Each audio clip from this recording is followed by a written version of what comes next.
My friend Jake had a house bordered by a forest. The woods were stunning, complemented by sunbeams and the refreshing odor of pine.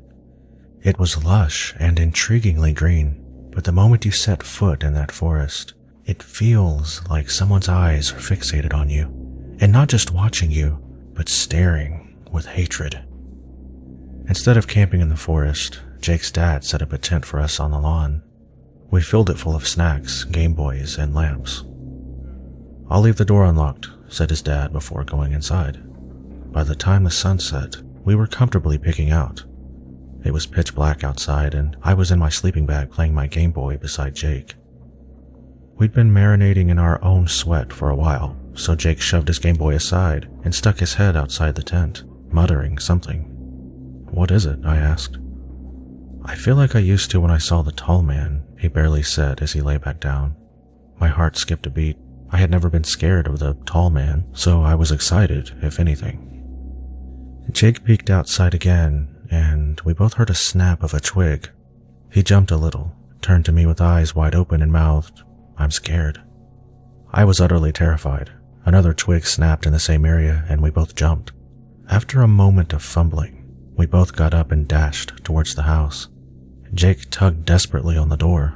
"Turn the handle! Turn the fucking handle!" I yelled. "It's not turning," he replied to me. We both burst into tears, yelling and screaming for his parents, who were fast asleep upstairs. I heard a hiss and a thud on the deck we'd just climbed. Jake's eyes rolled back into his head and he collapsed. My vision started to go fuzzy as well, and I lost control of my legs. A light turned on in the kitchen, and Jake's dad burst through the door, demanding to know why it was locked. Jake had woken up by now and was shaking his head. His dad took us inside, before gathering our belongings from the tent. "You boys are sleeping inside tonight." We went back upstairs to Jake's room, where he looked out the window. He did a double take, his eyes widening again, and lifted a trembling finger pointing to the lawn. I slowly and very shakily walked over to the window, where I could see a tall, dark figure standing by the entrance to our tent. His arms were disproportionately long, and he appeared to be abnormally tall. His head was white. He turned around and walked back into the forest.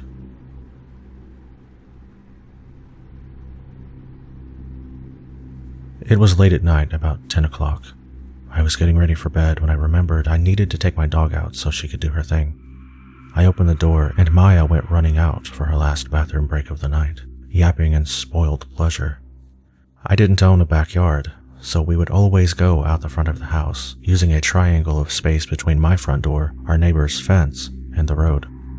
I watched Maya stroll off into the darkness, and then a weight set in. The feeling you get when someone's watching you suddenly hit me, only way more intense. I looked around, with my back pressed firmly against the wall. Most of what I could see was pitch black. I checked to the sides using the porch light. My eyes started to everything with the movement, but still there was nothing. I turned back to look for Maya, only to see a man standing there, beside the streetlight across the road. I froze at the silhouette and bit my cheek to stop the screams. Dressed in a black suit, the figure was tree-height with arms and legs stretched like warm toffee. I felt my eyes dilate as panic coursed through my body. My muscles twisted and my heart began to race. I stood there staring back at him, unable to tell what he was doing until my eyes forced me to blink, his image staining the backs of my eyes. In the split second it took to reopen them, the man shifted across the street and stood inches from me. I didn't react. I must have looked brave. Still, there he was, hunched over, face now level with mine. His empty eyes looked back at me and sort of held me in place.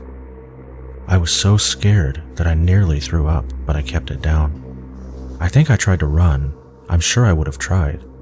After what seemed like ages locked in a midnight standoff, my eyes were drawn to a movement in the lower half of my vision. A pale, thin hand flicked up and the icy fingers grazed downward across my face. I can only describe it as cold. You see, it was April in Florida, and nothing stands out more in the heat than something ice cold. I blinked again, expecting it to be my last, but when I opened my eyes, all I could see was the light across the street. Maya bounded out of nowhere and jumped onto my lap, a sign she makes whenever she wants to go inside. It was over. Just like that.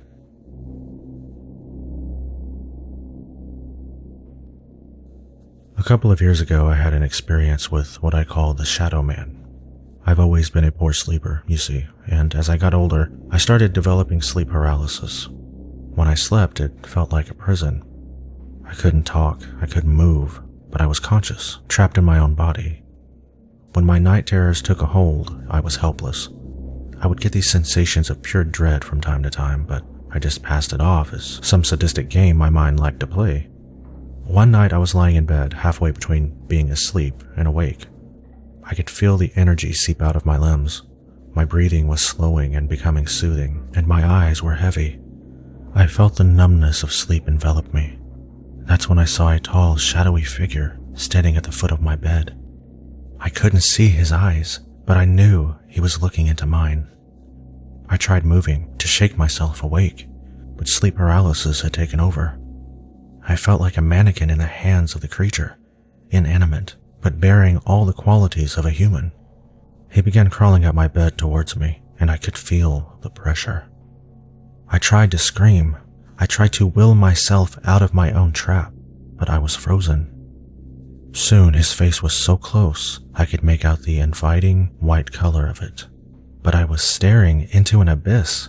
The outline of his face was obvious. His features were not.